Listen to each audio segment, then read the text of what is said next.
ሳምንቱ እንዴት አለፈ ጎበዝ? ሀገራዊ ምርጫው እየመጣ ነው ቢባልም የወትሮ የምርጫ ሰሞን ሙቀት በሀገሪቱም ብዛም አያስተዋልም። አንድ ሰሞን አብዛኛው ሰው ግምቱን ሲሰጥ እንደነበረው የሀገሪቱ ከፍተኛ ባለስልጣን ፕሬዝዳንት ይሁን የሚል ምክረ ሐሳብ ከምርጫ በፊት ቀርቧል። ይህ ሐሳብ ምናልባት ብዙዎችን ብያችሁ ነበር የሚያስብል ሆኗል። እኛም በዛሬ የሰንበት መቆያችን የሀገሪቷ ከፍተኛ ባለስልጣን ፕሬዝዳንት እንዲሆን ስለቀረበው ምክረ ሐሳብ እንነግራችኋለን። ጠቅላዩ ፕሬዝዳንት ይሆኑ ይሆን ለሚል ጥያቄ ግን ዛሬም መላምቱ የሰፊው ህዝብ ነው። በተጨማሪም በሳምንቱ አወዛጋቢ ስለነበረው የካፕቴን ማስረሻ ሰጤ መግለጫ በመንግስት ሚዲያዎችና በግል የመረጃ አማራጮች ምን እየተባለ ነው የሚለውን የሁለት ወገን ሐሳብ እናቀርብላችኋለን። አቶ ታዬ ደንዳ ታጥቀው ስለነበረው ክላሽ ጉዳይና ጠቅላይ ሚኒስትሩ ፍርድ ቤት ቢቀርቡ አይታሰሩም ነበር ስለመባሉም የምንላችኋለን። በመጨረሻም በወሎ ከከርሰ ምድር ገንፍሎ እየባከነ ነው ስለተባለው የተፈጥሮ ነዳጅ መረጃዎችን ይዘናል። አብራችሁን ቆዩ።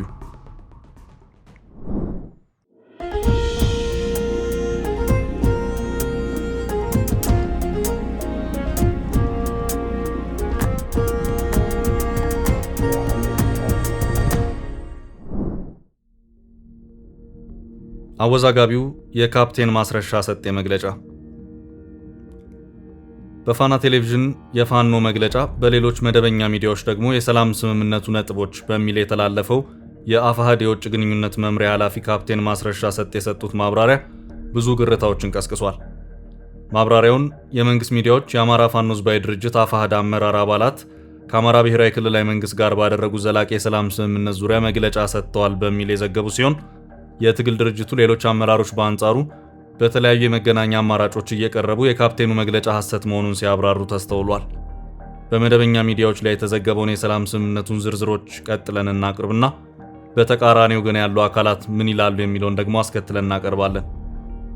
የአማራ ፋኖ ሕዝባዊ ድርጅት የውጭ ግንኙነት መምሪያ ኃላፊ ካፕቴን ማስረሻ ሰጤ ዛሬ በሰጡት መግለጫ እንደገለጹት በክልሉ በተከሰተው ግጭት ህዝቡ ያልተገባ መስዋዕትነት ሲከፍል ቆይቷል።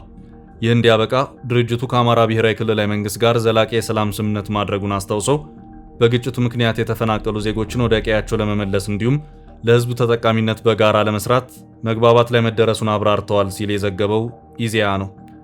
ኢዜአ ዝርዝሩን ሲቀጥል በማረሚያ ቤት ያሉና የገንጣይ አስገንጣይ አጀንዳ የማይከተሉ የፋኖ አባላት ከእስር እንዲፈቱ፣ የአካል ጉዳትና ሌሎች ጉዳቶች የደረሰባቸው መልሰው እንዲቋቋሙ ስምምነት ላይ መደረሱንም ጠቁመዋል። አቅምና ችሎታ ያላቸው የፋኖ አባላት ወደ ነበሩበት የሥራ መዋቅር ተመልሰው እንዲሰሩ የጋራ መግባባት ላይ መደረሱንም ተናግረዋል። ኢትዮጵያን የትርምስ ቀጠና ለማድረግ ጠላት ከውጭም ከውስጥም እየሰራ መሆኑን ጠቁመው ከመንግስት ጋር በመተባበር ይህ ሴራ እንዳይሳካ እናደርጋለን፣ ለሀገራችን ብሔራዊ ጥቅምም እንሰራለን ሲሉ አረጋግጠዋል። የአማራ ፋኖ ሕዝባዊ ድርጅት የመረጃና ደህንነት ኃላፊ መስፍን አባተ በበኩላቸው የኢትዮጵያ ታሪካዊ ጠላቶች የፋኖን ትግል ለመቀማት እየሰሩ መሆኑን ተናግረዋል። የውጭ ጠላቶችን ሴራ መገንዘብ እንደሚገባ ጠቁመው ድርጅቱ ወደ ስምምነቱ የመጣው ይህ የውጭ ኃይሎች ሴራ እንዳይሳካ ለማድረግም ጭምር ነው ብለዋል። ከአማራ ክልል መንግስት ጋር በተደረገው ድርድር የክልሉን ህዝብ ተጠቃሚነት በሚያሳድጉ ጉዳዮች ላይ ስምምነት መደረሱን አብራርተዋል። የፌዴራል መንግስትና የአማራ ብሔራዊ ክልላዊ መንግስት በክልሉ ታጥቀው የሚንቀሳቀሱ አካላት ወደ ሰላም እንዲመጡና ልዩነቶችን በሰላማዊ መንገድ እንዲፈቱ ተደጋጋሚ ጥሪ ሲያደርጉ መቆየታቸው ይታወቃል። በዚህም ጥረት በአማራ ብሔራዊ ክልላዊ መንግስትና በአማራ ፋኖ ሕዝባዊ ድርጅት አፋሕድ መካከል ዘላቂ ሰላም ስምምነት መፈረሙ ይታወቃል ሲል የዘገበው ኢዜአ ነው። ይህ ዘገባ በመንግስት መደበኛ ሚዲያዎች በኩል የተነገረው የመግለጫው ማብራሪያ ሲሆን በግል የማህበራዊ ሚዲያ መረጃ አማራጮች በአንጻሩ ስምምነቱ የማይሰራና ያልተሟላ መሆኑ እየተዘገበ ይገኛል።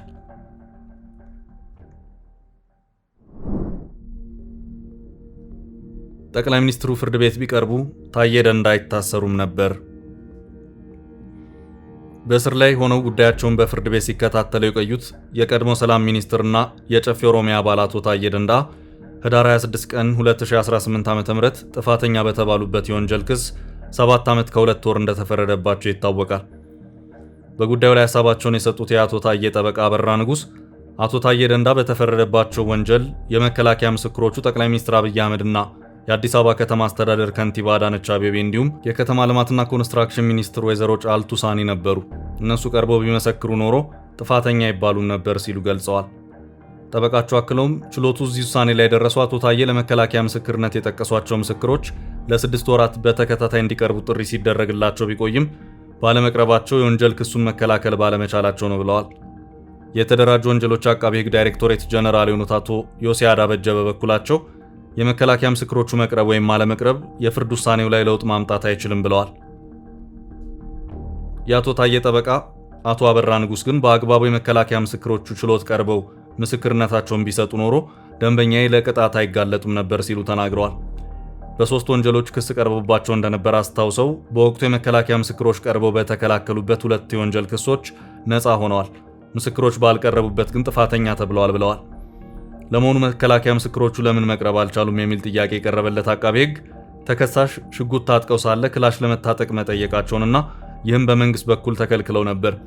ከሽጉጥ በላይ ክላሽ ልታጠቅ ነው ጥያቄያቸው። ክላሽ ደግሞ የማይፈቀድ ስለነበር አልተፈቀደላቸውም። ገዝተው ታጠቁ፣ ይሄንን አይክዱም።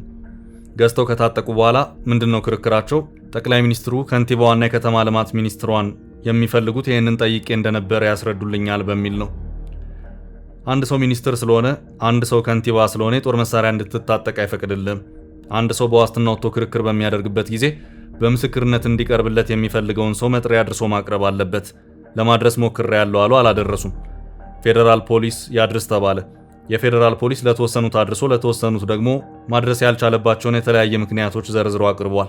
ነገር ግን ክርክሩ እየሄደ እያለ አልፈልግም አሉ ሐሳባቸውን ቀይረው።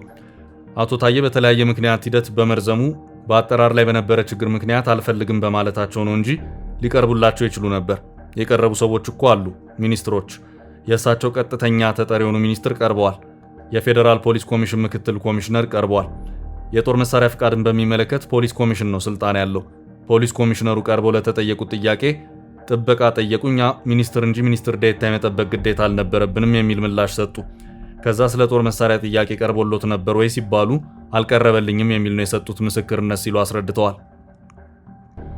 የአቶ ታዬ ደንዳ ጠበቃ አበራ ንጉስ ደንበኛቸው ጥፋተኛ በተባሉበት ውሳኔ ላይ ይግባኝ እንደሚጠይቁ አሳውቀዋል።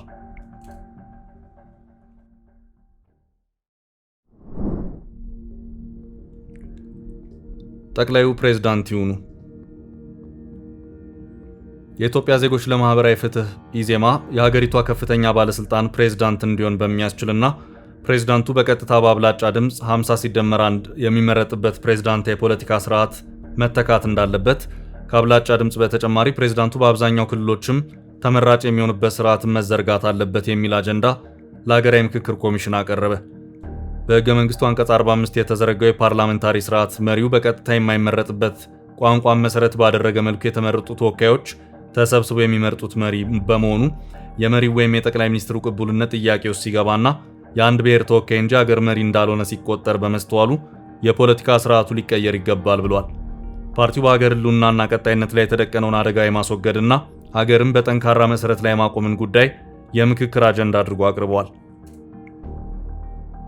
ኢዜማ በ73 ገጽ ሀገራዊ ምክክር አጀንዳዎችን በ5 ርዕሶች ማለትም የሀገር ህልውናና ቀጣይነት አደጋ፣ የዜጎች ሰብአዊና ደህንነት መከበር አለመቻል፣ ከድህነትና ከኋላ ቀርነት መላቀቅ አለመቻል፣ የጋራ ማንነት፣ ጥቅም ፍላጎትና ስሜት አለመዳበርና የህግ መንግስት ማሻሻያዎች በሚል ማቅረቡ ተዘግቧል። በሀገር ህልውናና ቀጣይነት ላይ የተደቀነውን አደጋ የማስወገድና ሀገርን በጠንካራ መሰረት ላይ ማቆም ጉዳይ ሀገራዊ ምክክሩ ከሌሎች ማናቸውም ጉዳዮች በላይ ቅድሚያ ሊሰጥ የሚገባ መሰረታዊ ጉዳይ ነው።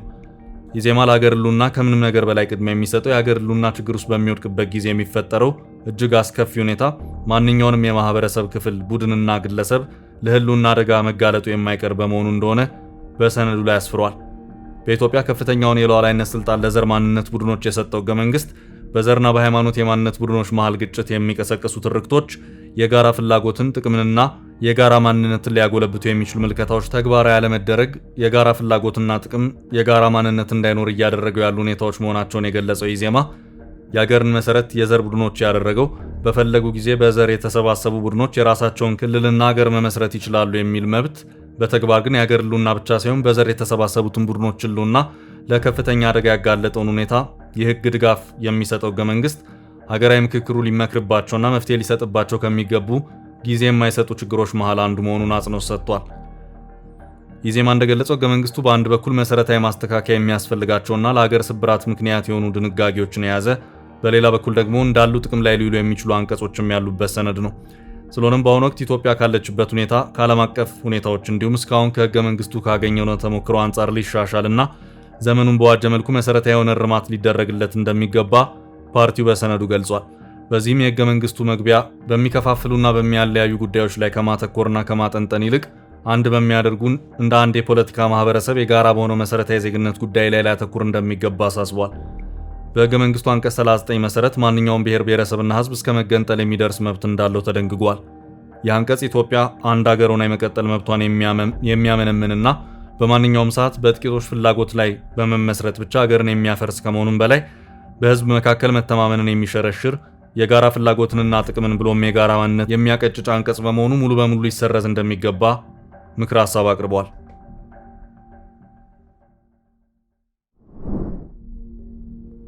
የወሎ ነዳጅ።